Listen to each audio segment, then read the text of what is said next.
Hi, this is Brent Kim of the Johns Hopkins Center for a Livable Future, here to talk about the importance of changing diets for climate mitigation.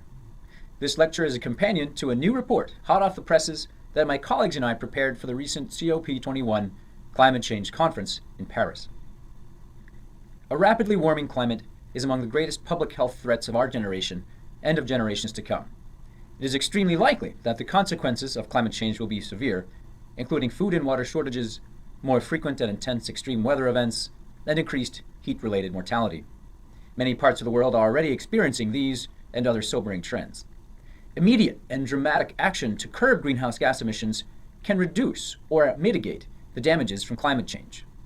World leaders have agreed that in order to avoid the most severe and irreversible climate change scenarios, we must keep global average temperature rise at or below 2 degrees Celsius. Now, even if this goal is met, many climate impacts, such as sea level rise, will likely still continue for centuries. And that's why scientists are saying that even 2 degrees is too much global warming, and that we should really be aiming for 1.5 degrees. But for the purposes of this lecture, let's focus on that 2-degree target. So what must we do as a society to avoid crossing that 2-degree threshold? Imagine the following scenario. The year is 2050. We've transitioned our energy sources from coal and natural gas to wind, solar, and other renewables. Public policy and infrastructure investments have made walking, cycling, and public transit the easiest and most popular forms of transportation. Air travel is used only as a last resort. This is a best-case scenario for climate mitigation, with one exception. Global meat and dairy consumption has continued to rise unchecked. In this scenario, what do you suppose are our chances of keeping average global temperature rise below 2 degrees Celsius?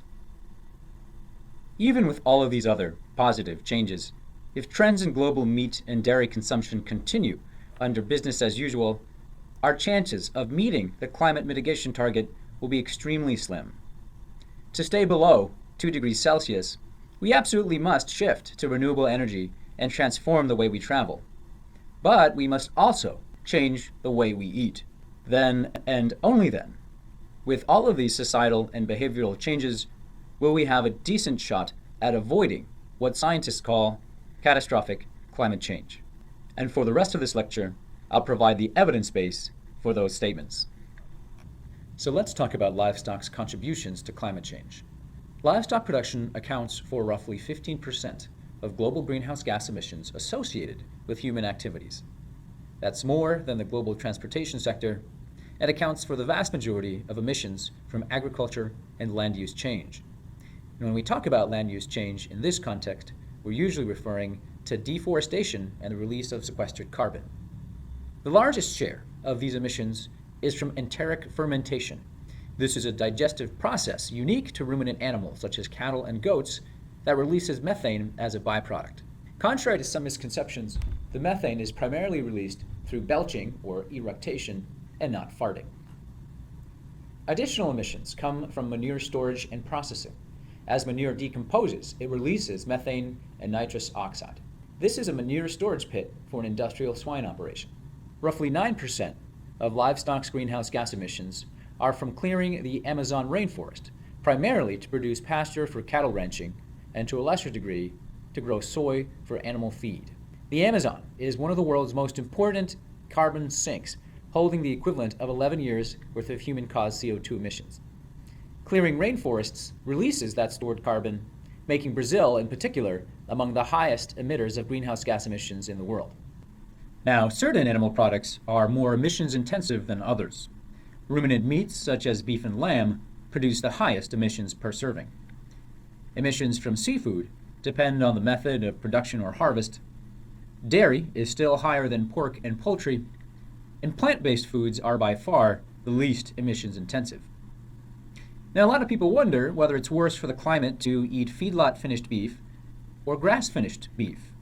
And there's still a lot of debate around this one, and it depends largely on the potential for well-managed pasture to capture or sequester carbon. That's the short version. You can read our full report for details. Here's another question. Is it better for the climate to eat local or to eat fewer animal products? These data show greenhouse gas emissions from the U.S. food supply chain. And you can see that the emissions from production far outweigh those from transportation.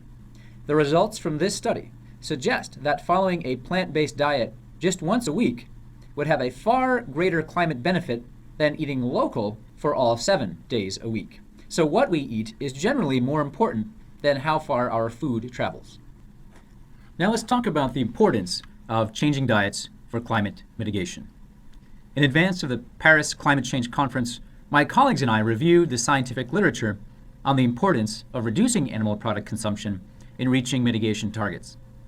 We also looked at reducing food waste, which isn't a focus of this lecture, but I encourage everyone to read about it in the full report. So this chart highlights key findings from 5 recent studies on the topic. Because this is visually a little overwhelming, let's just focus on the first one. Each of these bars represents a different scenario for agricultural emissions in 2050. The red bar represents a business-as-usual scenario where meat and dairy intake rises with GDP and population, as projected by the UN FAO. The dashed vertical line on the right shows the annual greenhouse gas emissions budget from all sectors combined that we must stay below by 2050 in order to have at least a 66% probability of keeping global average temperature rise below 2 degrees Celsius. In other words, as we move to the right, beyond this threshold, the catastrophic potential of climate change becomes much greater. If current dietary trends continue, by 2050, the emissions from agriculture alone will take up nearly the entire greenhouse gas emissions budget. When you add on emissions from other non-agricultural sectors like energy, industry, and transportation, then we'd be way past that threshold. As a point of comparison, this blue bar shows emissions from all sectors in 2010. The right-hand part of the blue bar shows non-agricultural emissions. Imagine trying to fit all of these non-agricultural emissions into this tiny space between the red bar and the dashed line. It's simply not possible. No matter how much we reduce emissions from energy, industry, and transport, if current trends in meat and dairy intake continue, we will be deep into the territory of irreversible and catastrophic climate impacts. So what can we do about it? The orange bars represent mitigation scenarios where agricultural emissions are reduced. These scenarios would get us closer to staying below that emissions threshold. There's more than one way to achieve that goal, but no matter how you slice it, we'll need to dramatically reduce emissions across all sectors, including by substantially reducing meat and dairy intake.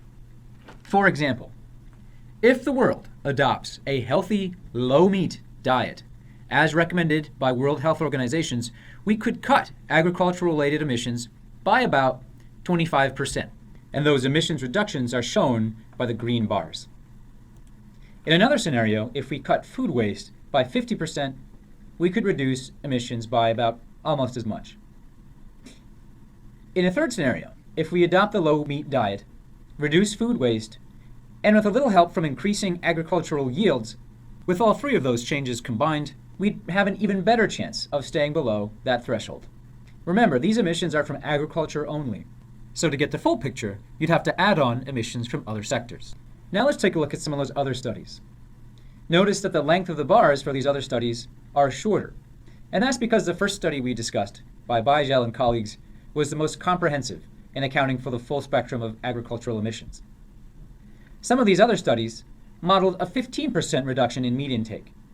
That's about equivalent to cutting meat once per week. This would be an important first step, and the climate benefits would be substantial. But as you can see from the length of the green bars, this would still likely not be enough of an emissions reduction to meet the mitigation goal. If we're serious about avoiding catastrophic climate change, we'll need bigger changes on the order of a 75% reduction in both meat and dairy intake. Now remember, we're talking about overall global dietary changes. Does that mean that every citizen of the world needs to reduce meat and dairy intake by 75%? We have to keep in mind that in many developing regions, meat and dairy intake is already very low. Food insecure populations experiencing protein, iron, or zinc deficiencies may actually benefit from a modest increase in animal product intake to help prevent stunting and other adverse health outcomes. And while these macro and micronutrients can easily be obtained from plants, seeds, and fortified foods, nutritionally at-risk populations may not have sufficient access to healthy plant-based options. And so for all of these reasons, the responsibility for reducing meat and dairy intake falls most heavily on the populations who consume meat and dairy in the greatest amounts. Those are countries like Australia, New Zealand, the United States, and Austria, where people consume animal products at rates far above the global average. And shown here in red are the top 10 per capita meat-consuming countries of the world. So how do we go about changing diets? Certainly changing behavior is key, but it's never as simple as telling people what to eat or what not to eat. Our food choices are shaped by many factors such as culture, convenience, cost, and the food and agricultural policies that shape our food environment. I've shown just a few recommendations for potential policy changes, but I encourage you to view our full report for more details. In summary, livestock production is a major contributor to climate change. Dramatic reductions in global meat and dairy intake are critical to meeting climate mitigation goals, and the countries with the highest per capita intake bear the greatest responsibility for change. I hope you'll join my colleagues and I in finding ways to address these urgent challenges. Thank you for listening.